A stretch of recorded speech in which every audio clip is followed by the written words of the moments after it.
Good afternoon, mainit. Ang init ng panahon. Tingnan natin yung aking mga alaga. Ng itlog ko, ng itlog. Ala! Dalawa pa rin ang itlog.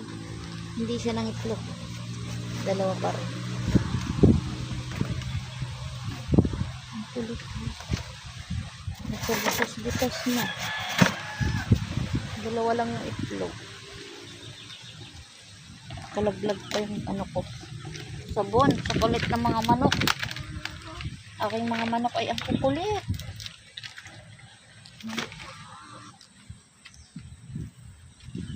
Tapos yung pato pa, makulit. Ayan o. Sa planggana.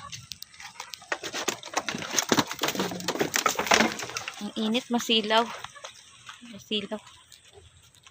Meron pa ako dito. Ito yung itlog ng Brahma ko. Tatlo. Yan. Yan na yung itlog ng Brahma. Meron pa dito. Uy. 4 na. Yan na. 4 na sila. Yung sa Brahma ko 3. Dito sa Ulikba naman ay Ulikbang manok ko. 4 naman siya. Meron pa tayo dito sa nakatago sa damuhan. Sa damuhan yung isa. Dito ng itlog. Tinakpan ko ng para. Ay, naglilimlim na siya, oh. Yan. Naglilimlim na yan. Tinakpan ko. Kahapon kasi sinunog ko yung damo.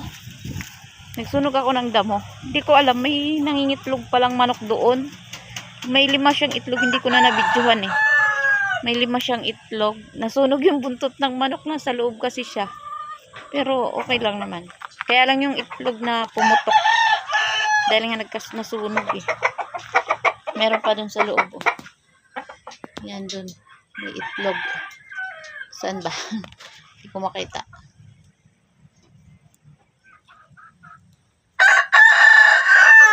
Dun sa sulok nangingitlog siya.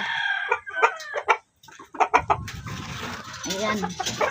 Pasukin natin. May 2 itlog siya dyan. Ay, doon kayo. Baka lumusot. Lulusot sila. Dyan siya nangitlog. Eto, mayroon na rin doon isa. May itlog na rin doon sa gilid. Hindi makita.